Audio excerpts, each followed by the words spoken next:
So hello guys, આજે છે 27 September 2024. Please like, subscribe and share. So let's start. તો આજે આપણે સૌપ્રથમ ટોપિક છે પ્રાયોરિટી સેક્ટર લેન્ડિંગ. હવે આ જે છે ઘણો ઇમ્પોર્ટન્ટ ટોપિક છે, તો આને આપણે એવી રીતે કવર કરશું કે તમારે બીજી કોઈ જગ્યાએથી નહીં કવર કરવો પડે. ઓકે, હવે priority sector landing the Indian experience. તો આ શીર્ષક હેઠળ આરબીઆઈએ એક અભ્યાસ પ્રકાશિત કર્યો છે, તો એને કારણે આ ન્યૂઝમાં છે. ઓકે, હવે પ્રાયોરિટી સેક્ટર લેન્ડિંગ એટલે કે પ્રાધાન્યતા ક્ષેત્ર ધિરાણ. તો આની અંદર પહેલા તો ધિરાણની વાત કરવાની છે.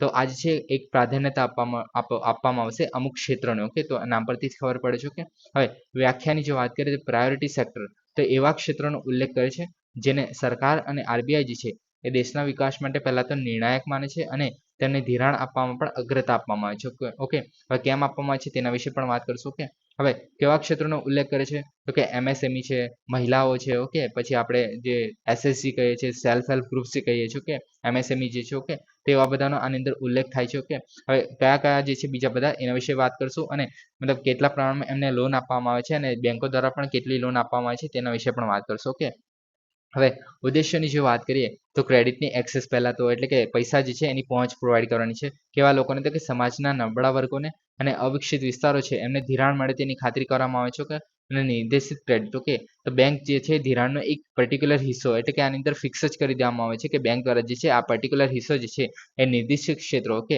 અને એની અંદર જે પેટા ક્ષેત્રો આવે છે એને નિર્દેશિત કરે છે. ઓકે, હવે કયા ક્ષેત્રો છે એના વિશે વાત કરશું જ આપણે. ઓકે, પણ એ જે છે વસ્તીના મોટા ભાગોને અસર કરે છે અને અર્થતંત્ર માટે પણ નિર્ણાયક બને છે. ઓકે, તો એને કારણે જે છે અમને ક્રેડિટ જે છે પ્રોવાઈડ કરવામાં આવે છે, એક રીતે આપવામાં આવે છે, પૈસાની પહોંચ પ્રોવાઈડ કરવામાં આવે છે. ઓકે, હવે આગળ વાત કરીએ તો આનો ઇતિહાસ જોઈએ તો ઔપચારિકીકરણ એટલે કે જે 1972માં જે છે પીએસએલનું ઔપચારિકરણ કરવામાં આવેલું. કે કેમ તો કે અમુક જે ધિરાણ પ્રવાહને સરળ બનાવવા માટે અને એવા ક્ષેત્રોને મતલબ ધિરાણ આપવા માટે જે ધિરાણ પાત્ર તો છે પણ એમને ઔપચારિક નાણાકીય જે સંસ્થાઓ છે એની પાસે ધિરાણ નથી મેળવવામાં આવતું. ઓકે, એ મેળવવામાં અસમર્થ થઈ જાય છે.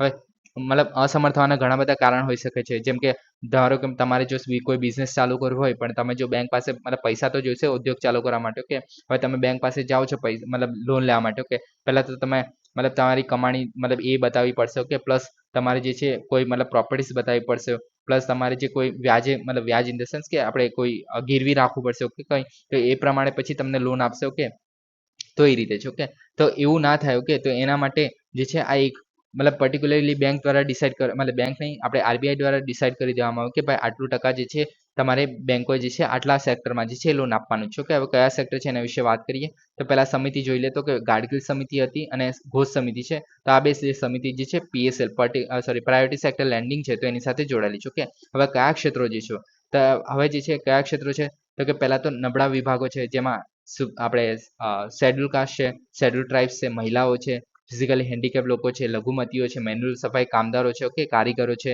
પછી પ્રધાનમંત્રી જનધન જે ઓવરડ્રાફ્ટના 10,000 સુધીના જે લાભાર્થીઓ છે. ઓકે, સરકારની જે રાષ્ટ્રીય ગ્રામીણ શહેરી આજીવિકા મિશન યોજના હેઠળ લાભાર્થીઓ છે. ઓકે, તો આજે છે જે વિકર સેક્શન છે. ઓકે, તો એમને જે છે મિનિમમ 12% જેટલું લોન આપવામાં આવશે. ઓકે, હવે જે આપણે બેંકોની જો વાત કરીએ છીએ. ઓકે, તો જે અનુસૂચિત વાણિજ્ય જે બેંકો છે. ઓકે, જે આપણે શેડ્યુલ કમર્શિયલ જે બેંક કહે છે. ઓકે, અને જેમની પાસે વિદેશી બેંકો છે પણ એમની જે 20 જેટલી શાખાઓ જે છે ઇન્ડિયામાં છે, 20 અથવા તો 20થી વધારે. ઓકે, તો એમને જે છે ટોટલ 40% જેટલું જે છે એ લોન આપવાનું છે, ધિરાણ આપવાનું છે, જે આપણે આજે અલગ અલગ ક્ષેત્રો જોવા મળે છે એની અંદર. ઓકે, હવે આ ક્ષેત્રમાં પણ અલગ અલગ ટકા પ્રમાણે કોટા પ્રમાણે લોન આપવામાં આવે છે. ઓકે, જેમ કે આપણે જે નબળા વિભાગોની વાત કરીએ તો એમને 12% જેટલું લોન આપવામાં આવે છે. ઓકે, પછી કૃષિની વાત કરીએ જેમાં નાના અને મોટા ખેડૂતો આવી જાય છે તો તેમને મિનિમમ 8% જેટલું લોન આપવામાં આવશે. ઓકે, પછી કૃષિની વાત કરીએ જેમાં સીમાંત ખેડૂતો જેમની પાસે 1 હેક્ટર કરતાં ઓછી જમીન હોય છે અને જે નાના ખેડૂતો જેમની પાસે 1 થી 2 હેક્ટર સુધીની જમીન હોય છે તો એમને 10% સુધી મિનિમમ આપવામાં આવશે. કે પછી સૂક્ષ્મ સાહસો અને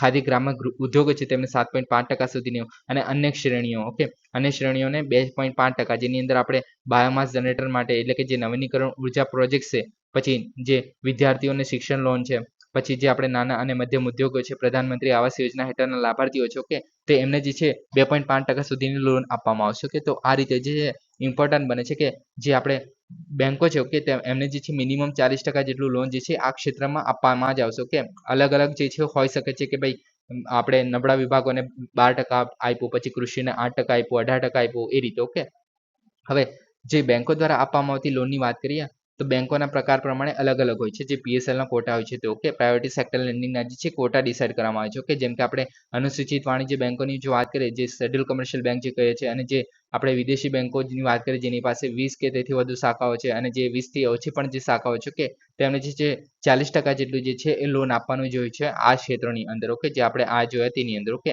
પછી જે આપણે રિજનલ રૂરલ બેંકની જો વાત કરીએ પ્રાદેશિક ગ્રામીણ બેંકો તેમને 75% સુધીનું લોન જે છે આ લોકોને આપવાનું જશે ઓકે પછી જે સ્મોલ ફાઇનાન્સ બેંક છે એમને 75% સુધીનું શહેરી સહકારી બેંકો છે એમને પણ 75% સુધીનું ઓકે પછી ગ્રામીણ સહકારી બેંકો છે એમને માટે ડિસાઇડ નથી કરવામાં આવ્યું કેમ કે પહેલા તો એ જે છે ગામડાના લોકો દ્વારા એક કોર્પોરેશન દ્વારા એટલે કે બધા સાથે આવીને પહેલા બેંક બનાવેલી હોય છે અને પછી એ જે છે મતલબ લોન આપતી હોય છે કે તો એમને જે છે 100% મતલબ જેટલું જે લોન છે એ 100% ત્યાં જ આપવાનું ટ્રાય કરશે એને કારણે ઓકે તો આ જે છે એને કારણે ઇમ્પોર્ટન્ટ બને છે ઓકે હવે મતલબ આવું કેમ ડિસાઇડ કરી દેવામાં આવ્યું કે ભાઈ 40% તમારે આપવાના છે મિનિમમ ઓકે તો મતલબ પહેલા તો મતલબ ઉદ્યોગોને આગળ લાવવા માટે ઓકે અને આપણી જે મતલબ શું કહેવાય કે આ લોકોને જે છે ઉદ્યોગ સ્ટાર્ટ કરવા માટે પણ પૈસા જોઈએ છે ઓકે હવે કોઈ પૈસા જ નહીં આપે તો એ લોકો સ્ટાર્ટ જ કેવી રીતના કરશે અને બેંકો પણ પૈસા આપવાનું ટ્રાય નથી કરતી કેમ તો કે પહેલા તો એમને નુકસાન થઈ જવાના ચાન્સીસ હોય છે તો બેંકો પણ એવી જગ્યાએ જ આપણે મતલબ લોન આપવાની ટ્રાય કરતી હોય છે કે જ્યાં એમને વધારેમાં વધારે રિટર્ન મળતું હોય કે એને કારણે જે આપણે એનપીએની જે વાત કરી લઈ પરમ દિવસે જો કે તો એનપીએમાં મેં કીધેલું કે જે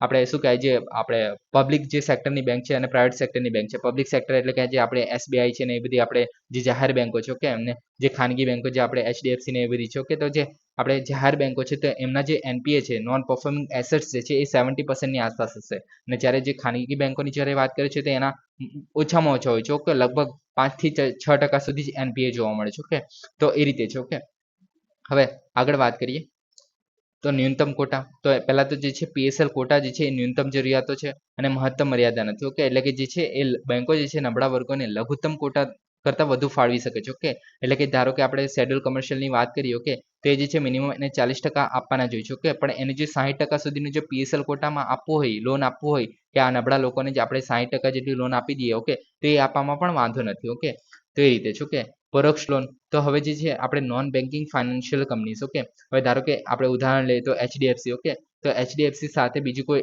એનબીએફસી હોઈ શકે ઓકે મતલબ એની કોઈ મતલબ સબ કેટેગરીમાં કોઈ મતલબ બીજી કોઈ કંપની હોઈ શકે ઓકે તો એચડીએફસી ઓકે તો એની સાથે જોડાયેલી હશે ઓકે હવે એનબીએફસી જે છે એ જે આપણે એમએસએમઈ જો વાત કરીએ તો એને પૈસા આપે છે કોઈ ઉદ્યોગ સ્ટાર્ટ કરવા માટે ઓકે તો હવે જે એનબીએફસી દ્વારા જે આપવામાં આવેલું જે લોન છે એમએસએમઈ ની ઓકે તો એની જે લોન જે છે એ એચડીએફસીમાં જ ગણાશે ઓકે એના કોટામાં જ ગણવામાં આવશે ઓકે કેમ કે આની સાથે જોડાયેલી જે છે એને કારણે આ જે છે કોટામાં ગણવામાં આવશે ઓકે એ રીતે ઓકે હવે પીએસએલ કોટા પૂર્ણ કરવામાં નિષ્ફળ ઓકે હવે ધારો કે આપણે કહી તો દીધું કે ભાઈ આરબીઆઈ કહી દીધું કે ભાઈ જે શેડ્યુલ કમર્શિયલ બેંક હશે એને 40% છે પછી જે વિદેશી બેંકો છે એને 40% ગ્રામીણ બેંકો છે એને 75% તો આ રીતે જે છે આરબીઆઈ કહી દીધું કે ભાઈ તમારી આટલી જે લોન છે એ આ ક્ષેત્રમાં તો આપવી જ પડશે ઓકે કમ્પલસરી છે કે ભાઈ આપવી જ પડશે પણ કોઈનાથી ના અપાય તો શું ઓકે હવે મતલબ ધારો કે માની લો કે કોઈ જે છે નિષ્ફળ થઈ ગયું ઓકે જે આપવા કીધેલું આ ભંડોળ જે છે હવે 40% આપવા કીધેલું એમાંથી ખાલી 20% જેટલું જ કમ્પ્લીટ થયું ઓકે તો બાકીના 20%નું શું ઓકે તો હવે જે આ 20% જે બેંક દ્વારા નથી આપવામાં આવ્યા પૈસા ઓકે જે લોન આપવાની હતી એ નથી આપવામાં આવી તે પૈસાને જે છે એ આરબીઆઈ નાખી દેશે આવા પ્રોજેક્ટ્સમાં કયા પ્રોજેક્ટ્સમાં તો કે નાબાર્ડ હેઠળ ચાલતા ગ્રામીણ ઇન્ફ્રાસ્ટ્રક્ચર ડેવલપમેન્ટ ફંડ પછી સીડબી છે પછી નેશનલ હાઉસિંગ બેંક છે મુદ્રા લિમિટેડ છે તો આવા અલગ અલગ જે આરબીઆઈના જે છે એના ધોરણો મુજબ આ પૈસા જે છે આની અંદર નાખી દેવામાં આવશે ઓકે તો એનાથી નુકસાન શું થાય ઓકે એની પણ વાત કરીએ તો કે પહેલા તો આ જે છે આ 20% જે પૈસા છે બેંકના તે આવા મતલબ ડેવલપમેન્ટ ફંડમાં નાખી દેવામાં આવશે ઓકે હવે આ જે ફંડ છે એ ક્યાં યુઝ થાય છે ઓકે તો આ જે છે પહેલા તો નામ પરથી ખબર પડશે કે ગ્રામીણ ઇન્ફ્રાસ્ટ્રક્ચર ડેવલપમેન્ટ ઓકે તો ગામનું જે ઇન્ફ્રાસ્ટ્રક્ચરનું ડેવલપમેન્ટ ઓકે ઇન્ફ્રાસ્ટ્રક્ચર એટલે કે ધારો કે સ્કૂલ બનાવી ઓકે પછી ડેમ બનાવવો અથવા તો આપણે હોસ્પિટલ બનાવી ઓકે તો એવા બધા પ્રોજેક્ટમાં નાખી દેશે આ પૈસા ઓકે હવે આના પર લોન તો મળશે ઓકે બેંક રેટ પર લોન મળશે ઓકે સોરી લોન નહીં વ્યાજ મળશે ઓકે બેંકોને જે છે વ્યાજ મળશે આ પૈસા પર પણ 20% જે એમના ખર્ચ થઈ ગયા છે આની અંદર નાખી દેવામાં આવે છે આરબીઆઈ દ્વારા ઓકે તેના પર બેંક રેટ પર એમને વ્યાજ મળશે પણ એમને જે છે એક રીતે નુકસાન છે ઓકે કેમ કે બેંકો પાસે જે પૈસા હોય છે તે એમની એસેટ ગણવામાં આવે છે એસેટ ઇન ધ સેન્સ કે એ લોકો જે છે પૈસાથી પૈસા કમાતા હોય છે. ઓકે, હવે પૈસા જે છે એ બેંક રેટ પર મળશે. હવે બેંક રેટ જે છે મિનિમમ 4-5% જેટલું હોય છે. ઓકે, અને જ્યારે આપણે લોન તરીકે જ્યારે બેંક પાસે આપણે લોન લેવા જઈએ છીએ તો એના પર જે છે મતલબ વ્યાજ જે છે બેંક જે છે આપણે 8-9% લેતી હોય છે. જ્યારે આપણે હાઉસિંગ લોનની વાત કરીએ છીએ ત્યારે. ઓકે, ગાડીની વાત કરીએ તો પણ એ ભાઈ 10 ની આસપાસ હોય છે. ઓકે, તો એને જે છે બેંક જે છે એમને નુકસાન થાય છે, કેમ કે બેંક રેટ પર આમાં પૈસા મળે છે પહેલી વાત તો. ઓકે, તો એને કારણે જે છે એ ટ્રાય કરશે કે ભાઈ આવી જગ્યાએ એમના પૈસા નહીં વેડફાય. ઓકે, તો એ રીતે જે છે એને કારણે એમના પર એક કમ્પલ્સન આવશે કે ભાઈ એમને જે આ ટાર્ગેટ આપેલા છે કે 40% અમને આમાં પ્રોવાઈડ કરવા, પછી જે આપણે પ્રાદેશિક બેંકો છે એને 75% આમાં પ્રોવાઈડ કરો, તો એ જે છે કમ્પલસરી કરવાનું ટ્રાય કરશે. ઓકે, તો એને કારણે આ જે છે મતલબ આ રીતે જે આરબીઆઈ જે છે કમ્પલ્સન નાખે છે. ઓકે, જરૂરી બનાવે છે કે એ જે છે આવા ક્ષેત્રોને જે છે લોન આપે. ઓકે, હવે લાંબા ગાળામાં આ જે છે પ્રોજેક્ટના પૈસા રોકાઈ જાય છે બેંકોના છે તેને કારણે. ઓકે, હવે આગળ વાત કરીએ તો બજેટ 2023માં જાહેરાત કરવામાં આવેલી urban infrastructure development fund. Okay, જે આપણે વાત કરી કે જે આપણે આવા જે પ્રોજેક્ટ હોય છે તેની અંદર નાખવામાં આવે છે, તો એના જેવું એક પ્રોજેક્ટ છે જે અર્બન ડેવલપમેન્ટ પ્રોજેક્ટ છે. ઓકે, હવે અર્બન માટેનું છે, આ જે છે શહેર માટેનું છે, અને આગળ જે જોયું તે ગ્રામીણ માટેનું હતું. ઓકે, હવે આના વિશે પણ વાત કરીએ તો ગ્રામીણ ઇન્ફ્રાસ્ટ્રક્ચર ડેવલપમેન્ટ ફંડ જે છે 1995 થી 56માં. ઓકે, અને નાબાર્ડ હેઠળ કાર્ય કરે છે. ઓકે, અને આ જે છે કૃષિ, સામાજિક ક્ષેત્ર અને ગ્રામીણ કનેક્ટિવિટી જેવા પ્રોજેક્ટ્સ હોય છે. ઓકે, તેના માટે ભંડોળ આપવાનું કાર્ય કરે છે. ઓકે, અને જે આપણે અર્બન ઇન્ફ્રાસ્ટ્રક્ચર ડેવલપમેન્ટ ફંડ જે છે એ 2023માં બજેટમાં રજૂ કરવામાં આવેલું, અને આ જે છે નેશનલ હાઉસિંગ બેંક છે. ઓકે, તેના હેઠળ કામ કરે છે. આપણે થોડા દિવસ પહેલા આને પણ એકદમ ડિટેલમાં વાત કરેલી. ઓકે, હવે આ જે છે એ ટાયર 2 શહેરો છે જેની અંદર આટલી વસ્તી જોવા મળે છે, અને ટાયર 3 શહેરો જે છે એની અંદર આટલી વસ્તી જોવા મળે છે, તો એવા જે છે પ્રોજેક્ટ્સ માટે કામ કરતું હોય છે. ઓકે, હવે આ યાદ રાખવાની તો જરૂર નથી એટલું બધું. ઓકે, હવે priority sector landing certificates. Okay, તો હવે જે છે આની અંદર સર્ટિફિકેટ્સ પણ જોવા મળે છે. ઓકે, હવે સર્ટિફિકેટ શું કામ લાગે છે, તો કે આપણે ધારો કે કોઈ બેંક છે. ઓકે, હવે કોઈ બેંક કે જે છે એને 40% પૂરા કરવાના હતો. ઓકે, પણ એને 40%ની જગ્યાએ એને 60% જેટલું પીએસએલ કર્યું છે, એટલે કે પ્રાયોરિટી સેક્ટર લેન્ડિંગમાં 60% જેટલું લોન આપી દીધું છે જે ક્ષેત્રો છે એને. ઓકે, હવે આને ઓવર અચીવિંગ બેંક કહેવાશે. ઓકે, અને જ્યારે બીજી બેંકની વાત કરીએ જેને 40% તો પૂરું કરવાનું હતું. ઓકે, પણ એને જે છે 20% જેટલું પ્રોવાઈડ કર્યું છે. ઓકે, તો આ જે છે એને અંડર અચીવિંગ કહેવાશે. ઓકે, તો આજે એને 20%ના જે સર્ટિફિકેટ છે એ આને વેચી દેશે. ઓકે, આની અંદર વેચાણની મંજૂરી હોય છે. ઓકે, એને રૂપિયામાં. ઓકે, તો એને કારણે આ જે છે મતલબ પ્રમાણપત્રના રૂપમાં જે છે પીએસએલને વેચાણ કરી શકે જે અંડર અચીવિંગ બેંક છે તેને. ઓકે, ઓવર અચીવિંગ બેંક છે તે. ઓકે, તો એને કારણે જે છે આ મતલબ જે શું કહેવાય ઇમ્બેલેન્સ હતું તે બેલેન્સ થઈ જશે. મતલબ આનો કોટા પૂરો થઈ જશે કે હા ભાઈ મેં 40% જેટલું જે આપણે પ્રાયોરિટી સેક્ટર લેન્ડિંગ કરવાનું હતું એ હું પૂરું કરી દીધું છે. ઓકે, હવે જો હવે મતલબ આ સર્ટિફિકેટનો યુઝ કરીને પણ કોઈ બેંક એવી રહી ગઈ કે ભાઈ એનાથી મતલબ 40% પૂરું કરવા નથી પણ 30% જેટલું થયું આ સર્ટિફિકેટ ખરીદ્યા પછી પણ. ઓકે, તો એ લોકો પાસે જે પૈસા છે જે આપણે અત્યારે વાત કરી કે જે આપણે રૂરલ ઇન્વેસ્ટમેન્ટ ડેવલપમેન્ટ ફંડ હતું. ઓકે, અને sorry rural infrastructure development fund અને અર્બન ઇન્ફ્રાસ્ટ્રક્ચર ડેવલપમેન્ટ ફંડ છે, પછી બીજા બધા જોવા મળે છે. ઓકે, તો તેની અંદર જ જે છે આ નાખી દેવામાં આવશે જે બાકીના 10% જે પૈસા છે. ઓકે, તે. ઓકે, તો આ રીતે જે છે આપણે કામ કરે છે. ઓકે, હવે ધ ઇન્ડિયન એક્સપિરિયન્સ જે અભ્યાસ છે એના મુખ્ય તારણોની વાત કરીએ, જે રિપોર્ટ બહાર પાડવામાં છે તેની વાત કરીએ તો પીએસએલ એસેટ ગુણવત્તા માટે પ્રભાવશીલ છે પહેલા તો. કે અને પીએસએલ જે છે એની ઉચ્ચ વૃદ્ધિ સમગ્ર બેંકની સંપત્તિમાં ગુણવત્તામાં વધારો કરે છે. ઓકે, હવે પીએસએલસી જે છે આપણે પ્રાયોરિટી સેક્ટર લેન્ડિંગ સર્ટિફિકેટ છે અત્યારે જોયા. ઓકે, તો એ જે છે બેંકની ક્રેડિટમાં પીએસએલનો વધારો કરે છે પહેલા તો. ઓકે, અને જે ચોક્કસ બેંકો અને ચોક્કસ પીએસએલ સેગમેન્ટ છે એટલે કે આ જે અલગ અલગ ક્ષેત્રો છે. ઓકે, જે આપણે આગળ વાત કરી એટલે કે આવી રીતના જે નબળા વિભાગો છે કૃષિના છે. ઓકે, તો એવા અલગ અલગ જે સેગમેન્ટ્સ. ઓકે, તો એ પૂરું કરવામાં હેલ્પ કરે છે અને સક્ષમ બનાવે છે. ઓકે, અને પીએસએલ લક્ષ્યાંકોને હાંસલ કરવાની જો વાત કરીએ. ઓકે, તો અગ્રતા ક્ષેત્રોની ધિરાણ વિવિધ સમયગાળા અને બેંકની શ્રેણીમાં સતત 40%ને વટાવી જાય છે, એટલે કે બેંકો જે છે 40%ને વટાવી જાય છે મોસ્ટલી. ઓકે, વ્યક્તિગત બેંકોની જે વ્યૂહરચના છે એને પ્રભાવિત છે. ઓકે, અને જાહેર ક્ષેત્રની જે બેંકો છે. ઓકે, જે આપણે પબ્લિક સેક્ટરની જે બેંક છે. ઓકે, તો તેમના 18% જે કૃષિ ધિરાણ લક્ષ્યાંક છે એને પૂર્ણ કરે છે. ઓકે, હવે 18% તમે ક્યાં જોયું છે? ઓકે, તો આપણે જે અહીંયા જે 10% છે કૃષિ માટેના અને આ જે 8% છે, તો આ ટોટલ 18% છે કૃષિ માટેના. ઓકે, તો એ રીતે જે છે 18% જે છે પૂર્ણ કરે છે દર વખત. ઓકે, તો આ રીતે છે. ઓકે, તો આ રીતે જે છે આખું પ્રાયોરિટી સેક્ટર લેન્ડિંગ કામ કરે છે. ઓકે, હવે નેક્સ્ટ ટોપિક છે આયુષ્માન ભારત પીએમ છે. ઓકે, હવે આના વિશે વાત કરીએ ત્યાર પહેલા એક ઇન્ટરેસ્ટિંગ ટોપિક વિશે વાત કરીએ તો વેવ્સ એનિમે અને માંગા હરીફાઈ. ઓકે, હવે માંગા અને એનિમે વિશે તો બધાને ખબર જ હશે. હવે નરીટો વિશે પણ બધાએ સાંભળ્યું જશે. ઓકે, મતલબ જોયું પણ હશે ઘણા લોકોએ. મારું પણ ફેવરેટ છે. ઓકે, હવે તમારું કયું ફેવરેટ છે મને તો નથી ખબર, પણ મારું તો નરૂટો જે છે ફેવરેટ છે. ઓકે, હવે આ પહેલી વાત તો કે આ જે છે કાર્ટૂન નથી. ઓકે, આને એનિમે કહેવાય છે. ઓકે, તો કાર્ટૂન બોલવાની ભૂલ નહીં કરતા. ઓકે, હવે સ્ટાર્ટ કરીએ તો ઇન્ફોર્મેશન અને બ્રોડકાસ્ટિંગ મંત્રાલય છે અને media and entertainment association of ઇન્ડિયાએ વેવ્સ એનિમે અને માંગા હરીફાઈ શરૂ કરી છે. ઓકે, હવે આ જે છે વિદ્યાર્થીઓ અને વ્યવસાયિકો વચ્ચે તંદુરસ્ત સ્પર્ધા કેળવવા અને વૈશ્વિક મંચ પર ભારતીય પ્રતિભાને ઉન્નત કરવા માટેની સ્પર્ધા છે. ઓકે, હવે આ બધાને ખબર છે કે જાપાનનું છે. ઓકે, હવે વેવ્સ એનિમે અને માંગા હરીફાઈની વાત કરીએ તો કોના દ્વારા છે તો media and entertainment association of India. Okay, અને માહિતી પ્રસારણ મંત્રાલય દ્વારા ઓકે આ સ્ટાર્ટ થયેલું છે. ઓકે, આનો હેતુ જે છે એ સ્થાનિક પ્રતિભાને પોષો અને જે ભારતીય પ્રેક્ષકોમાં જાપાનીઝ માંગા અને એનિમે જે છે એની વધતી રુચિને ટેપ કરવાનો છે. ઓકે, અને આ પહેલ જે છે create in India okay challenge તો એનો ભાગ છે. ઓકે, તો આ પણ યાદ રાખવું ક્રિએટ ઇન ઇન્ડિયાનો આ ભાગ છે. ઓકે, હવે ક્રિએટ ઇન ઇન્ડિયા વિશે વાત કરીએ ક્રિએટ ઇન ઇન્ડિયા ચેલેન્જ વિશે વાત કરીએ તો આ જે છે માહિતી અને પ્રસારણ મંત્રાલય છે એના દ્વારા ચલાવવામાં આવે છે. ઓકે, અને આ જે છે પહેલી સિઝન છે આની. Okay, world audio visual and entertainment summit okay 2025 માટે નવી દિલ્હીમાં સુનિશ્ચિત કરવામાં આવી છે. ઓકે, અને આની અંદર ચેલેન્જીસ કયા કયા છે મતલબ ચેલેન્જીસ એટલે કે આ ચેલેન્જ રાખવામાં આવે છે તે આ ચેલેન્જ જે વાત કરે છે તેની જ વાત છે. ઓકે, તો આની અંદર ટોટલ 25 ચેલેન્જ છે કેવા છે તો કે એનિમેશનમાં, પછી ફિલ્મ નિર્માણમાં, ગેમિંગમાં, સંગીતમાં, વિઝ્યુઅલાઇઝેશન આર્ટમાં, તો આવા જે અલગ અલગ વિષયો છે એના પર આ જે છે મતલબ ચેલેન્જિંગ કરવામાં આવશે. ચેલેન્જ ઇન ધ સેન્સ કે કોમ્પિટિશન કરવામાં આવશે. ઓકે, તો આ થઈ ગયું. ઓકે, હવે આપણે પીએમજય વિશે વાત કરીએ તો આયુષ્માન ભારત પીએમજય જે છે એને 6 વર્ષ પૂરા કર્યા છે. ઓકે, હવે આયુષ્માન ભારતના જો ઘટકોની વાત કરીએ તો પહેલા જે છે પ્રધાનમંત્રી જન આરોગ્ય યોજના કહેવામાં આવે છે. ઓકે, અને 2023માં આ જે આરોગ્ય અને સુખાકારી કેન્દ્રો છે એને આયુષ્માન આરોગ્ય મંત્રી તરીકે નામ ચેન્જ કરવામાં આવ્યું છે કે આ બધાને ખબર જ હશે. ઓકે, લોન્ચની વાત કરીએ તો યુનિવર્સલ હેલ્થ કવરેજને હાંસલ કરવા માટેની જે છે આખી અને આ જે છે રાષ્ટ્રીય આરોગ્ય નીતિ 2017 છે એને ફોલો કરવાનું ટ્રાય કરે છે. ઓકે, હવે પીએમજયની જો વાત કરીએ તો વિશ્વની સૌથી મોટી આરોગ્ય ખાતરીની યોજના છે. પહેલા તો કે આરોગ્ય અને પરિવાર કલ્યાણ મંત્રાલય જે છે એના હેઠળ કેન્દ્રીય પ્રાયોજિત યોજના એટલે કે સેન્ટ્રલ સ્પોન્સર સ્કીમ છે. ઓકે, હવે કવરેજ જે છે તો કુટુંબ દીઠ જે છે વાર્ષિક 5 લાખનું કેશલેસ હોસ્પિટલ કવર કરે છે આની અંદર. ઓકે, હવે આ જે છે જાહેર અને ખાનગી પેનલ વાળી જે હોસ્પિટલ છે એમાં માધ્યમિક અને તૃતીય સંભાળનું આની અંદર આવરી લેવામાં આવે છે. ઓકે, હવે કવરેજ શું છે આની અંદર તો કે પ્રી હોસ્પિટલાઇઝેશન. ઓકે, એટલે કે તમને જો કંઈ થયું છે એના 3 દિવસ પહેલાનો જે છે એનો ખર્ચ પણ આવરી લેશે. ઓકે, મતલબ તમે જે હોસ્પિટલમાં નહીં પહોંચ્યા હોય 3 દિવસ સુધી. ઓકે,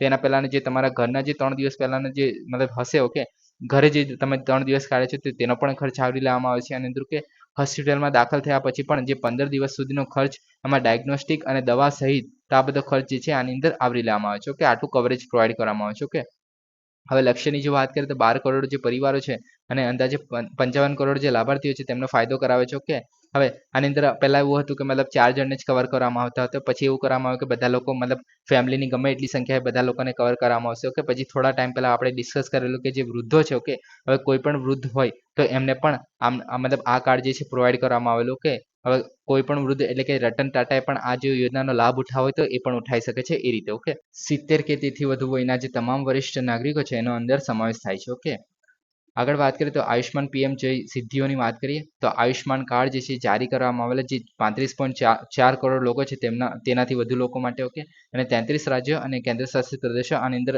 આવરી લેવામાં આવે છે. ઓકે, હવે આની અંદર જેન્ડર ઇક્વિટી એટલે કે મહિલા લાભાર્થીઓ છે એમને 49% જેટલા આયુષ્માન કાર્ડ જે છે મહિલાઓને જ આપવામાં આવે છે. ઓકે, હવે નેટવર્કની વાત કરીએ તો સૂચિબદ્ધ હોસ્પિટલ એટલે કે 30,529 જેટલા હોસ્પિટલો આની અંદર કરવામાં આવે છે, જેની અંદર જાહેર હોસ્પિટલો જે છે 17,000 જેટલા છે અને ખાનગી હોસ્પિટલો જે છે 13,466 જેટલા છે. ઓકે, તો આ રીતે જે છે આખું પીએમજય એ ચાલે છે. ઓકે, હવે આગળ વાત કરીએ એશિયા પાવર ઇન્ડેક્સ તો ઓસ્ટ્રેલિયન થિંક ટેન્ક દ્વારા જાહેર કરેલા વાર્ષિક એશિયા પાવર છે એ ઇન્ડેક્સમાં ભારત જે છે ત્રીજા ક્રમે છે. ઓકે, હવે આ જે છે ઘણું ઇમ્પોર્ટન્ટ બને છે. ઓકે, હવે એશિયા પાવર ઇન્ડેક્સ જે છે પહેલા તો લોવી સંસ્થા જે છે લોવી ઇન્સ્ટિટ્યૂટ છે એના દ્વારા બહાર પાડવામાં આવેલું 2018માં. ઓકે, આ શરૂ કરવામાં આવેલું અને આ વર્ષે બહાર પાડવામાં આવ્યું છે. ઓકે, આના દ્વારા હવે આ જે છે એશિયા પેસિફિક પ્રદેશમાં શક્તિની ગતિશીલતાનું વાર્ષિક માપ આપે છે. ઓકે, દર વર્ષે પ્રોવાઈડ કરે છે. ઓકે, હવે એશિયા પેસિફિક રિજિયન એટલે કે આપણે જે હિન્દ મહાસાગર આવી જાય અને પેસિફિક ઓશન એટલે કે આપણે જે પેસિફિક સમુદ્ર જે કહે છે કે તે આવી જાય તો આ બંને જે આટલો જે રિજિયન છે કે તેને આપણે એશિયા પેસિફિક કહીએ છીએ. ઓકે,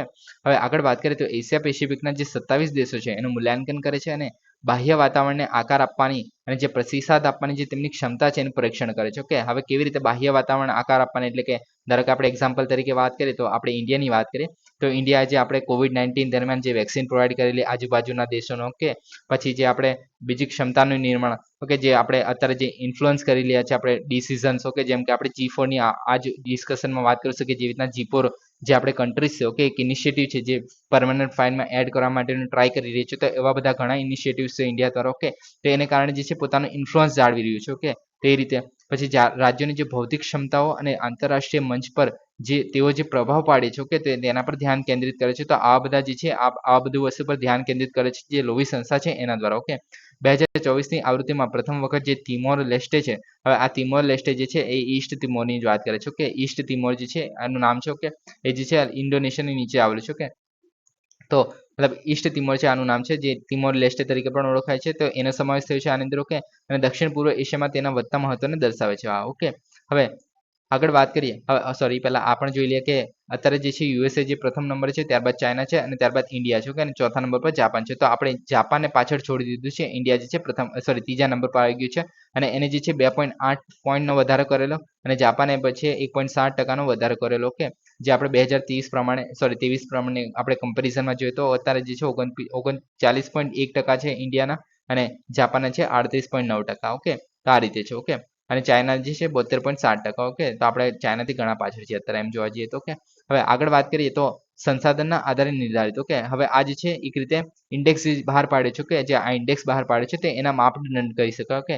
હવે માપદંડ જે છે ટોટલ 8 માપદંડ જોવા મળે છે, જેમાં સૌપ્રથમ છે સંસાધન આધારિત નિર્ધારકો ઓકે. તો એ જે છે પહેલામાં આર્થિક ક્ષમતા એટલે કે જે દેશ છે ઓકે. તો એની પરચેસિંગ પાવર પેરિટી, પછી ટેકનોલોજીકલ સોફિસ્ટિકેશન, વૈશ્વિક આર્થિક જોડાણ સૂચકાંકો જે છે એના દ્વારા માપવામાં આવતી મુખ્ય આર્થિક તાકાત છે ઓકે. તો એ કેવી છે, ભારતની આ મુખ્ય આર્થિક તાકાત કેવી છે, પ્લસ લશ્કરી ક્ષમતા છે એની અંદર જે સંરક્ષણ ખર્ચ, સશસ્ત્ર દળો, શસ્ત્ર પ્રણાલીઓ, લાંબા અંતરના પાવર પ્રોજેક્ટ્સ અને પરંપરાગત જે લશ્કરી તાકાતનું મૂલ્યાંકન કરો કે પછી સ્થિતિસ્થાપકતા એટલે કે સંસ્થાકીય મજબૂતી, ભૌગોલિક રાજકીય સુરક્ષા, જોખમોને રોકવાનો આંતરિક ક્ષમતા, જેમ કે આપણે કોઈ ભૂકંપ આવી જાય તો આપણે કેટલી જલ્દી રિકવર કરી શકીએ છીએ ઓકે. સ્થિતિસ્થાપકતા, પછી ભાવિ સંસાધનો જે 2035માં આપણે અનુમાનિત જે આર્થિક, લશ્કરી અને વસ્તી વિષયક પરિબળો છે, ભાવિ વિતરણની જે આગાહી છે ઓકે તે કરે છે. હવે આ 4 માપદંડો થઈ ગયા ઓકે. પ્લસ બીજા 4 માપદંડો આની અંદર આવરીલામાં છે, જેમ કે પ્રભાવ આધારિત નિર્ધારકો જેને કહેવામાં આવે છે ઓકે. જેની અંદર આર્થિક સંબંધો કેવા છે, જે વેપાર, રોકાણ અને આર્થિક મુત્સદ્દેગીરી કેવી છે ઓકે. પછી સંરક્ષણ નેટવર્ક કેવા છે, જે જોડાણ, ભાગીદારી, તાકાત, લશ્કરી સહકાર અને શસ્ત્રને પરિવહન ઓકે. પછી રાજદ્વારી પ્રભાવ, જેની અંદર રાજદ્વારી પહોંચ, બહુલક્ષીય મંચો, ભાગીદારી અને વિદેશ નીતિ છે. પછી સાંસ્કૃતિક પ્રભાવ જેવા કે સાંસ્કૃતિક નિકાસ, મીડિયા અને લોકોથી લોકો સંબંધો કેવા છે ભારતના ઓકે. તો આ બધા જે છે આવી રીતના ટોટલ 8 જે આપણે વાત કરી ઓકે. આ 4 અને આગળના જે આ 4 છે ઓકે. તો એ જે છે મળીને ટોટલ 8 જે છે માપદંડોને જે મતલબ આ સાથે જેટલો સ્કોર થયો હોય કે આ બધાની અંદર જે આપણે 131 વ્યક્તિગત સૂચકાંકો જોવા મળે છે ઓકે. જેની અંદર આપણે અલગ અલગ વાત કરી કે સાંસ્કૃતિક નિકાસ થઈ ગયો, તો એ જે છે 131 માનું એક સૂચકાંક થઈ ગયું ઓકે. તો આવી રીતના અલગ અલગ જે સ્કોર છે ઓકે. તો એવી રીતના આ 8 માપદંડોના જેટલો ટોટલ સ્કોર થશે એનું એવરેજ કાઢવામાં આવશે અને એના આધારે જે છે આ રેન્કિંગ તૈયાર કરવામાં આવે છે ઓકે. તો આ રીતે જે છે આખું એશિયા પાવર ઇન્ડેક્સ જે છે કામ કરે છે ઓકે. હવે એમાં આપણે ત્રીજા નંબર પર છે, તો આ ઘણું ઇમ્પોર્ટન્ટ બને છે, તો યાદ રાખવું ઓકે. હવે નેક્સ્ટ વાત કરીએ તાઇવાન સમુદ્ર ધુની ઓકે.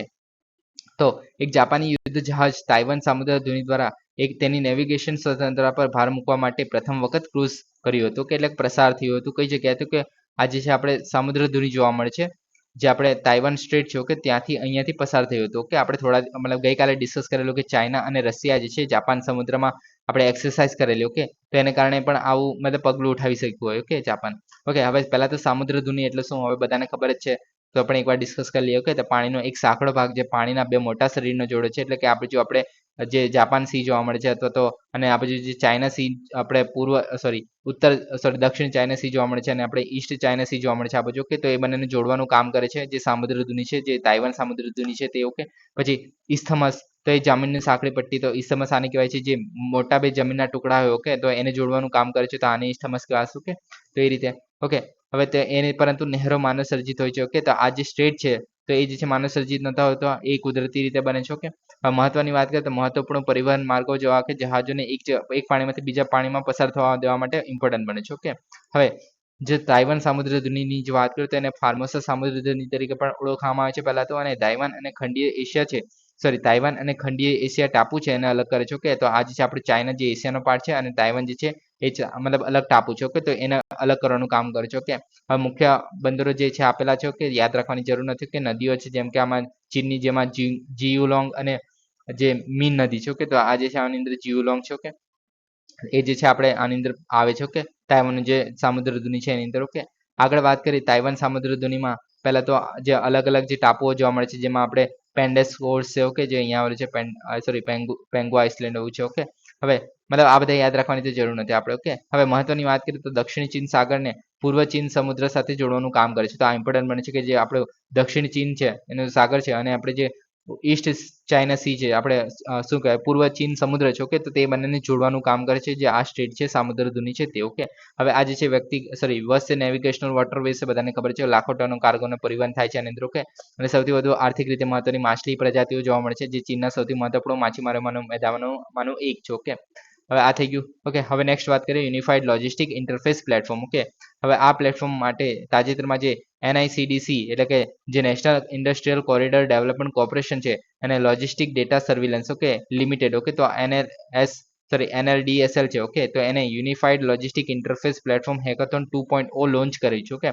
હવે આ જે છે હેકાથોન તો એટલું બધું ઇમ્પોર્ટન્ટ નથી તો પણ એના વિશે વાત કરીએ તો કે નવીનતાને પ્રોત્સાહન આપવા, લોજિસ્ટિક ઉદ્યોગો માટે ડિજિટલ સોલ્યુશન વિકસાવવું અને વિકાસ કરતા અને સ્ટાર્ટઅપ્સ અને ઉદ્યોગોના ખેલાડીઓ છે એને સહયોગ માટે એક આમંત્રિત આપવું. ઓકે, તો આ જે છે મેઇન કામ કરે છે આનું. ઓકે, નવીનતાને પ્રોત્સાહન આપવાનું છે લોજિસ્ટિક ઉદ્યોગો. ઓકે, હવે લોજિસ્ટિક એટલે જે આપણે પરિવહન જે કાર્ય જોવા મળે છે કે પરિવહન એટલે કે આપણે લોજિસ્ટિક એની અંદર બધું આવી જાય જેમ કે ટ્રકોની દ્વારા થતું પરિવહન છે, સમુદ્ર દ્વારા પરિવહન થાય છે જહાજોમાં, પછી પ્લેન દ્વારા થતું હોય જે આપણે ટ્રાન્સપોર્ટેશન થતું હોય, પછી જમીન દ્વારા જે ટ્રાન્સપોર્ટેશન થતું હોય. ઓકે, તો એ બધાનો અંદર આની અંદર સમાવેશ થાય છે કે લોજિસ્ટિક એટલે. ઓકે, તો એના માટેના ડિજિટલ સોલ્યુશન્સ પ્રોવાઈડ કરવાના છે. ઓકે, અને એના માટે નવીનતા પ્રોત્સાહન આપવાનું છે તો એના માટેનું હેકાથોન હતું એક રીતે કોમ્પિટિશન જેવું કહી શકાય. ઓકે, આની અંદર ફોકસ વિસ્તારો કયા કહેવાય તો કે ટકાઉપણું છે, જટિલ સપ્લાય ચેનની પ્રક્રિયાઓ છે, એકીકૃત દસ્તાવેજીકરણ છે, મલ્ટી મોડલ લોજિસ્ટિક ઓપ્ટિમાઇઝેશન છે. ઓકે, હવે આજે છે થોડી વારમાં ખબર પડી જશે કે શું છે. ઓકે, હવે ત્યાર પહેલા આપણે યુનિફાઈડ લોજિસ્ટિક ઇન્ટરફેસ પ્લેટફોર્મ વિશે વાત કરીએ. ઓકે, હવે આ જે પ્લેટફોર્મ છે એ ડિજિટલ ગેટવે છે અને ઉદ્યોગોના ખેલાડીઓ છે.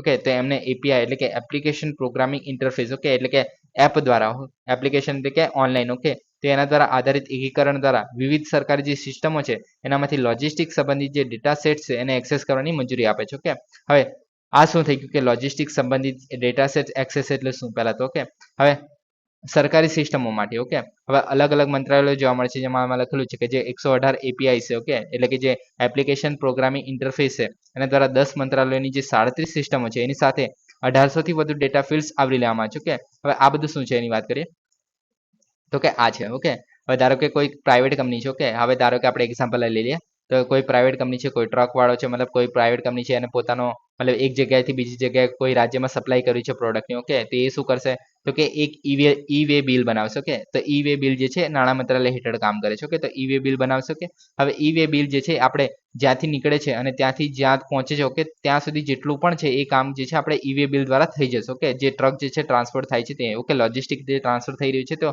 એ રીતે જે છે આ પ્રાઇવેટ કંપની જે છે એને ઈ-વે બિલ જે નાણાં મંત્રાલય સાથે જોડવાનું કામ કરે છે. ઓકે, તો આ રીતે જે છે અલગ અલગ જે આવી રીતના જે 10 આપણે મંત્રાલયો છે કે તેની અંદર અલગ અલગ જે સિસ્ટમ છે, પોર્ટ કમ્યુનિટી સિસ્ટમ છે, ટર્મિનલ ઓપરેટિંગ સિસ્ટમ છે, કે ઇનલેન્ડ વોટરવેઝ છે. ઓકે, તો ખાલી આ બધી યાદ રાખવાની જરૂર નથી આમ તો. આ તો ખાલી મેં તમને એક્ઝામ્પલ આપવા માટે રાખ્યું છે. ઓકે, તો આવી અલગ અલગ જે વસ્તુ જોવા મળે છે તો એ જે છે આપણે જે પ્રાઇવેટ કંપની છે જે આપણે ઉદ્યોગોના ખેલાડીઓ છે કે તો તેને સરકારી સિસ્ટમો સાથે આ રીતે જોડવાનું કામ કરશે. ઓકે, અને આ મતલબ આની અંદર 10 મંત્રાલયો છે અને 118 API છે અને 1800 થી વધુ જે ડેટા ફિલ્ડ છે એ આવરી લેવામાં આવે છે. ઓકે, હવે આની શરૂઆત જે છે સપ્ટેમ્બર 2022માં નેશનલ લોજિસ્ટિક પોલિસી છે એના ભાગરૂપે વડાપ્રધાન દ્વારા લોન્ચ કરવામાં આવી હતી. ઓકે, હવે આગળ વાત કરીએ આના ઉદ્દેશ્ય શું છે તો કે એન્ડ ટુ એન્ડ વિઝિબિલિટી માટે રાષ્ટ્રવ્યાપી single window logistic platform. Okay, હવે લોજિસ્ટિક પ્લેટફોર્મ છે એક single window. Okay, single window એટલે કે એક જ જગ્યાએ આપણે બધું પ્રોવાઈડ કરી દઈશું જેમ કે આપણે ઈ-વે બિલ વિશે જોયું. કે અને end to end visibility. Okay, એટલે કે આપણે એક રાજ્યમાંથી નીકળ્યા અને બીજા રાજ્યમાં પહોંચે છે ત્યાં સુધી આપણે કોઈ પણ મગજમારી કર્યા વગર આપણે ઇઝીલી આપણે ત્યાં સુધી પહોંચી શકીએ છીએ. ઓકે, પછી મૂલ્ય શૃંખલામાં જેમ કે વિવિધ સહકારી એજન્સીઓ છે એની સાથે ઉપલબ્ધ માહિતીને એકીકૃત કરીને લોજિસ્ટિક ગેટવેનો વિકાસ કરવો. ઓકે, પછી પરિવહનના વિવિધ પ્રકારના જે ક્ષેત્રો છે એનો ઉપયોગ માટે દ્રશ્યતા પ્રદાન કરવી. ઓકે, જેમ કે આપણે મતલબ કોઈ જગ્યાએથી આપણે વહાણમાં લાવ્યા હોય કે ત્યારબાદ આપણે ટ્રકનો ઉપયોગ કરશું જમીન પર લાવવા માટે અથવા તો રેલવેનો ઉપયોગ કરશું કયું સસ્તું પડશે અથવા તો કયું વધારે બેનિફિશિયલ રહેશે. ઓકે, તો એ રીતે જે છે આપણે એ વિવિધ પ્રકારના જે શ્રેષ્ઠ ઉપયોગો છે એ કરી શકીએ છીએ. ઓકે, પછી પાલન દસ્તાવેજ ફાઇલિંગ પ્રમાણપત્ર અને મંજૂરી જેવી જટિલ પ્રક્રિયાઓ સરળ બનાવવામાં આપણે હિતધારકોને ડેટા પ્રદાન કરે છે. જેમ કે આપણે મંજૂરીની જે વાત કરીએ તો આપણે ઈ-વે બિલ જોયું કે તે ઈ-વે બિલ જે છે કે રીતે મંજૂરી જ આપવામાં આવે છે કે ભાઈ તમે એક જગ્યાથી બીજી જગ્યાએ છે ઇઝીલી તમે પ્રોવાઈડ કરી શકો છો. કે પછી ભારતીય લોજિસ્ટિક્સ ઇકોસિસ્ટમમાં સામેલ જે સહકારી અને જે ખાનગી સંસ્થાઓ છે એના વચ્ચે ડેટા એક્સચેન્જ માટેનું પ્લેટફોર્મ ઓફર કરે છે. જે આપણે એપીઆઈની વાત કરી, જે એપ્લિકેશન પ્રોગ્રામિંગ ઇન્ટરફેસ છે, તે જે સરકારી સિસ્ટમોમાંથી જે આપણે પ્રાઇવેટ ક્ષેત્ર છે ઓકે, તો તેને આપણે એક રીતે જોડવાનું કામ કરે છે. ઓકે, તો હવે સમજી ગયા આ શું છે. ઓકે, હવે આ જે હેકાથોન છે એ શું છે, તો પહેલા આ જે પરિવહન થઈ રહ્યું છે તેને ટકાઉ બનાવવાનું છે. કે પછી જે જટિલ સપ્લાય ચેઇન પ્રક્રિયાઓ છે કે જે આપણે મતલબ ઘણીવાર આપણે ટ્રકમાં લઈ જતા હોય છે, ત્યારબાદ રેલવેમાં ટ્રાન્સફર કરતા હોઈએ છીએ, અથવા તો આપણે મતલબ જહાજમાં લઈ જતા હોય છે, અથવા તો પ્લેનમાં લઈ જતા હોય છે. તે આવી જે અલગ અલગ જે જટિલ સપ્લાય ચેઇન છે તેની પ્રક્રિયાને સરળ બનાવવાની છે, હજુ કેવી રીતે ઇઝી બનાવી શકે છે એ વસ્તુને, તે એની માટે પછી એકીકૃત દસ્તાવેજીકરણ એ તો થઈ જ ગયું છે. કે જેમ કે આપણે ઈ-વે બિલની વાત કરીએ તો આપણે એક જ જગ્યાએ એક જ જે બિલ હોય છે તેની અંદર આપણે બધી ડિટેલ્સ પ્રોવાઈડ કરી દેતા હોઈએ છીએ. ઓકે, પછી મલ્ટી મોડલ લોજિસ્ટિક ઓપ્ટિમાઇઝેશન એટલે કે આપણે ઓછામાં ઓછી વસ્તુનો યુઝ કરીને, એટલે કે ઓપ્ટિમાઇઝ એટલે કે આપણે ઓછામાં ઓછા પરિવહનનો યુઝ કરીને, જેમ કે આપણે ટ્રકમાંથી લઈ જઈએ બેટર પડે કે આપણે ટ્રેનમાંથી લઈ જઈએ તો બેટર પડે. ઓકે, તો એ રીતે બંનેમાંથી આપણે એક વસ્તુનો યુઝ કરીને ઓપ્ટિમાઇઝ કરીને આપણે ઓછામાં ઓછી આપણે ઉર્જા ખર્ચ કરીને આપણે ઇઝીલી વધારે વસ્તુ પહોંચાડી શકીએ, તો એ રીતે આપણે કામ કરવાનું છે. ઓકે, આ હેકાથોનનો ઉદ્દેશ્ય હતો. ઓકે, વિસ્તાર હતો ફોકસનો. ઓકે, હવે આગળ વાત કરીએ આનાથી લાભો શું છે. ઓકે, તો તમામ લોજિસ્ટિક જે છે હિતધારકોને પ્રત્યક્ષ અને પરોક્ષ લાભો છે, જેની અંદર ડ્રાઈવરો અને વાહનની વિગતોની ચકાસણી. કે જેમ કે ઈ-વે બિલની વાત કરી. ઓકે, પછી માલસામાનના ટ્રેકિંગ અને ટ્રેસિંગ તો એ પણ થઈ શકે છે આપણે ઓનલાઈન, જે આપણે એમેઝોનની વાત કરીએ. ઓકે, પછી રૂટ ઓપ્ટિમાઇઝેશન પ્લાનિંગ છે, જેમ કે ઓપ્ટિમાઇઝ કરવાનું છે કે કયા રૂટને આપણે વધારે ઇઝીલી યુઝ કરી શકીએ. પછી માલના ગંતવ્ય અને સમયસર અપડેટ, એટલે કે કઈ જગ્યાએ પહોંચ્યું તે તેનો પણ આપણને અપડેટ ઇઝીલી મળી શકે. તો આ જે લોજિસ્ટિક મોડના ક્ષેત્રનો ઉપયોગ કરીને નિર્ણય લેવામાં મદદ કરીને આગળ માળખાગત જે આયોજનો છે એને સક્ષમ કરે છે, જેનાથી ખર્ચ અને સમયની બચત થાય છે. તો મેઇન વસ્તુ જે છે આ છે. ઓકે, ખર્ચ અને સમયની બચત. ઓકે, તો એ કરવાનું કામ કરશે જે આ છે. તો ઓકે, યુએલઆઈપી છે તે. ઓકે, હવે નેક્સ્ટ વાત કરીએ G4 નેશન્સ. ઓકે, તો આપણે યુનાઇટેડ નેશનની જે કોન્ફરન્સ થયેલી. ઓકે, તો આની અંદર જ આપણે G4 નેશનની વાત કરી. ઓકે, તો આ જે છે એની મિટિંગ જોવા મળેલી. વિદેશ મંત્રી જે ન્યુયોર્કમાં G4 દેશના જે વિદેશી મંત્રીઓ છે તેને મળેલા. ઓકે, પ્રતિબદ્ધતાની વાત કરીએ તો ટેક્સ આધારિત વાટાઘાટો કરવાની સાથે સંયુક્ત રાષ્ટ્ર દ્વારા જે સુરક્ષા પરિષદ જોવા મળે છે. Okay, United nation security council જોવા મળે છે. ઓકે, તો તેની તાકીદે સુધારવા માટે પ્રતિબદ્ધતાની પુનઃપુષ્ટિ કરી છે. ઓકે, હવે પુનઃપુષ્ટિ શેની વાત કરીએ છીએ તેના વિશે પણ વાત કરીશું. ઓકે, હવે G4 વિશેની વાત કરીએ તો પહેલા તો બ્રાઝિલ, જર્મની, ભારત અને જાપાન, તો આ જે છે 4 દેશો આની અંદર સમાવેશ કરવામાં આવે છે. ઓકે, હવે આ જે છે એક રીતે મતલબ પ્રોપર તો ગ્રુપ જ છે એક રીતે જોવા જાય તો. ઓકે, તો ગ્રુપ 4 એવું નામ છે આનું. ઓકે, હવે સંયુક્ત રાષ્ટ્ર સુરક્ષા પરિષદ એટલે કે યુનાઇટેડ નેશનની જે આપણે સિક્યોરિટી કાઉન્સિલ જોવા મળે છે, જેની કાયમી બેઠકો માટે એકબીજાને બીડને ટેકો આપે છે. ઓકે, હવે કાયમી બેઠકો કોણ કોણ છે, જે આપણે પરમનન્ટ 5 જે કહીએ છીએ. ઓકે, તેની અંદર આપણે યુકે છે, યુએસ છે, ફ્રાન્સ છે, ચાઇના છે અને રશિયા છે. ઓકે, તો આ 5 દેશો છે. ઓકે, તે એના સિવાય પણ બાકીના અલગ અલગ દેશો હોવા જોઈએ. જેમ કે આપણે કાઉન્સિલની સદસ્યની વાત કરીએ. ઓકે, જે સિક્યોરિટી કાઉન્સિલ જોવા મળે છે તેની જે સંખ્યા છે 15 થી વધારીને 25 થી 26 કરવી જોઈએ. ઓકે, પછી 6 કાયમી સભ્યો ઉમેરવા જોઈએ. એટલે કે અત્યારે જે 5 કાયમી સભ્યો જોવા મળે છે, કે જે આપણે અત્યારે મેં કીધા ચાઇના, રશિયા, યુએસ, ઓકે, પછી ફ્રાન્સ અને જે રશિયા થઈ ગયું. ઓકે, તો આ જે દેશ થઈ ગયો. ઓકે, તો એના સિવાય પણ બીજા 6 દેશોને ઉમેરવા જોઈએ. ઓકે, હવે આ પરમનન્ટ 5 ની પાસે એક શક્તિ છે જે વીટો પાવર કહેવામાં છે, બધાને ખબર જ છે. ઓકે, હવે વીટો પાવર જે બધાને ખબર છે કે કોઈ કામ કરવું હોય અને એ 5 દેશોમાંથી કોઈ એક દેશને પણ એ ખટકતું હોય તો એ ના પાડી દે કામ કરવા માટે, તો એ કામ નહીં થાય. ઓકે, તો એને વીટો પાવર કહીએ છીએ. ઓકે, તો એની અંદર જે છે એ બીજા 6 જે કાયમી સભ્યો છે ઉમેરવા જોઈએ. તો એના માટે જે છે G4 નેશન જે છે કામ કરી રહ્યું છે એક રીતે. ઓકે, 4 કે 5 બિન સાઇન સભ્યોને ઉમેરો કરવો જોઈએ, તો એ રીતે છે. ઓકે, હવે નેક્સ્ટ વાત કરીએ ભારત અને નેપાળ વેપાર. ઓકે, તો નેપાળ ટ્રેડ સ્ટેટિસ્ટિક્સ અનુસાર ભારત નેપાળનો સૌથી મોટો વેપારી ભાગીદાર છે. ઓકે, હવે નેપાળનું કેવું આવું છે. ઓકે, હવે નેપાળ જે છે ભારતની સાથે વેપાર ખાદ્ય એટલે કે જે આપણે ડેફિશિટ ધરાવે છે નેપાળ. ઓકે, હવે INR ઇન્ડિયન રૂપીસ 149.70 બિલિયન જે છે એટલું આપણે ખાદ્ય ધરાવે છે 2024-25 પ્રમાણે. ઓકે, હવે વેપાર સંબંધોની જો વાત કરીએ તો ભારત જે છે નેપાળનું સૌથી મોટું નિકાસ સ્થળ છે. ઓકે, એટલે કે નેપાળ જે છે ભારત જે છે એ નેપાળનું સૌથી મોટું નિકાસ સ્થળ છે. એટલે કે નેપાળનું સૌથી વધારે જે સામાન છે, માલ સામાન જે છે ભારતમાં જ આવે છે. ઓકે, અને નેપાળ જે છે ભારતનું 17માં સૌથી મોટું નિકાસ સ્થળ છે. ઓકે, એટલે કે ભારતમાંથી જે નેપાળમાં જતી વસ્તુ છે એમાં 17મું આવે છે. ઓકે, હવે નેપાળમાંથી ભારતમાં નિકાસની વાત કરીએ તો હાઇડ્રોલિક જે પાવર છે, રેઝિન છે, કૃષિ પેદાશો છે, યાન છે, હસ્તકલા છે, ચાંદી અને સોનાના દાગીના છે, તો એ બધું છે નેપાળની ભારતમાં નિકાસ છે. ઓકે, પછી નેપાળની ભારતમાંથી આયાત શું છે, એટલે ભારતમાંથી નેપાળમાં શું જાય છે, તો કે પેટ્રોલિયમ ઉત્પાદનો છે, રાસાયણિક ખાતરો છે, કે મીઠું છે, ખાંડ છે, ચોખા છે, વાહનો છે, કોપર છે, કપાસ છે, તો આ બધું છે નેપાળમાં જતું હોય છે. ઓકે, નિકાસ તરીકે. ઓકે, હવે નેક્સ્ટ વાત કરીએ શાળા સલામતી અને સુરક્ષા પર માર્ગદર્શિકા. ઓકે, તો સુપ્રીમ કોર્ટે રાજ્યો અને કેન્દ્ર શાસિત પ્રદેશોને શાળા સલામતી અને સુરક્ષા પર માર્ગદર્શિકા લાગુ કરવાનો આદેશ આપ્યો છે. ઓકે, હવે national commission for the protection of the child rights, okay, NCPCR જે આપણે કહીએ છીએ, તો એના અમલીકરણ દેખરેખ રાખવાનું કામ કરી મતલબ સોંપવામાં આવ્યું છે આનું. ઓકે, હવે શાળા સલામતી અને સુરક્ષા પરની માર્ગદર્શિકાની વિશે વાત કરીએ તો આનું અમલીકરણ સંસ્થા જે આપણે કીધી કે NCPCR છે. ઓકે, તૈયારી જે છે તો કોના દ્વારા, તો કે માનવ સંસાધન વિકાસ મંત્રાલય છે. ઓકે, હ્યુમન રિસર્ચ ડેવલપમેન્ટ દ્વારા જે છે આ તૈયાર કરવામાં આવ્યું છે માર્ગદર્શિકા, અને આ જે છે NCPCR સાથે પરામર્શ કરીને. ઓકે, અને ધ્યેય શું છે તો કે બાળકોની સુરક્ષા સુનિશ્ચિત કરવા માટે શાળા પ્રબંધનને જવાબદાર રાખવો. ઓકે, અને જે સરકારી શાળાઓ છે, સરકારી સહાયિત જે શાળાઓ છે અને ખાનગી શાળાઓ છે, તો એ બધાને આ જે છે લાગુ કરવામાં આવશે આ બે માર્ગદર્શિકા છે તે.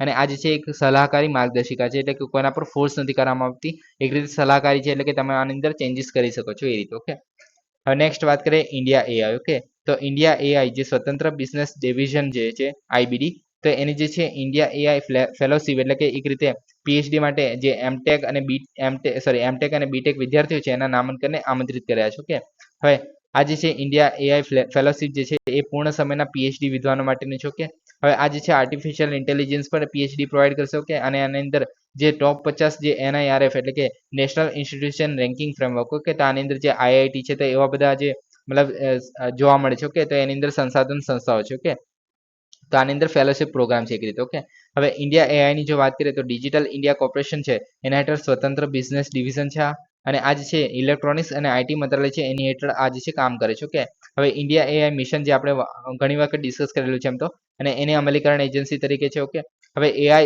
લોકશાહીકરણ કરવાનું છે. કે આનો ઉદ્દેશ્ય શું છે તો કે AI નું લોકશાહીકરણ કરવાનું છે, એટલે કે લાભો જે છે AI ના તે સમાજના તમામ વર્ગ સુધી પહોંચવા જોઈએ. ઓકે, પછી AI માં જે વૈશ્વિક નેતા તરીકે ભારતની સ્થિતિ મજબૂત બનાવવી જોઈએ. ઓકે, AI ની જે તકનીક છે એમાં આત્મનિર્ભરતાને પ્રોત્સાહન આપવું જોઈએ. AI ના જે નૈતિક અને જવાબદારી ઉપયોગોને ખાતરી કરવી જોઈએ. તો આ રીતે છે. ઓકે, ત્યારબાદ વાત કરીએ integrated development of the wild life habitation scheme. Okay, તો તાજેતરમાં કેન્દ્રીય કેબિનેટે 15મા નાણાં પંચ ચક્ર માટે વન્યજીવ આવાસના સંકલિત વિકાસને ચાલુ રાખવાની મંજૂરી આપી હતી. ઓકે, હવે કેન્દ્રીય પ્રાયોજિત યોજના છે પહેલા આ જે છે. ઓકે, કેન્દ્રીય પર્યાવરણ વન અને આબોહવા પરિવર્તન મંત્રાલય દ્વારા આ ચલાવવામાં આવે છે. ઓકે, હવે આ જે છે 11મી યોજનાનો સમયગાળા દરમિયાન, એટલે કે રાષ્ટ્રીય ઉદ્યાનો અને અભયારણ્યો છે અને વિકાસ માટે સહાય આપવામાં આવશે અને અગાઉની યોજનામાં વધુ ઘટકો અને પ્રવૃત્તિઓ ઉમેરીને કાર્યરત કરશે. ઓકે, હવે ઉદ્દેશ્યની વાત કરીએ તો આ જે છે વર્ષમાં વાઘ અને અન્ય જે વન્યજીવ છે એના રહેઠાણ અને તકનીકી હસ્તક્ષેપનું પ્રોત્સાહન આપવાનું છે. ઓકે, અને લાભાર્થીઓ આની અંદર જેમ કે 55 જેટલા વાઘ અનામત છે, 33 જેટલા હાથી અનામત છે અને 718 જેટલા સંરક્ષિત વિસ્તારો છે, તો તેમના ક્ષેત્રોને જે છે વધારે સારી રીતે સુરક્ષિત કેવી રીતના કરી શકાય તો એના માટેના ઉદ્દેશ્યો છે. ઓકે, હવે યોજનાના ઘટકોની વાત કરીએ તો આની અંદર આરક્ષિત ક્ષેત્રો જેમ કે રાષ્ટ્રીય ઉદ્યાનો છે, વન્યજીવ અભયારણ્યો છે, સંરક્ષણ અનામતો છે, સમુદાય અનામતો છે, પછી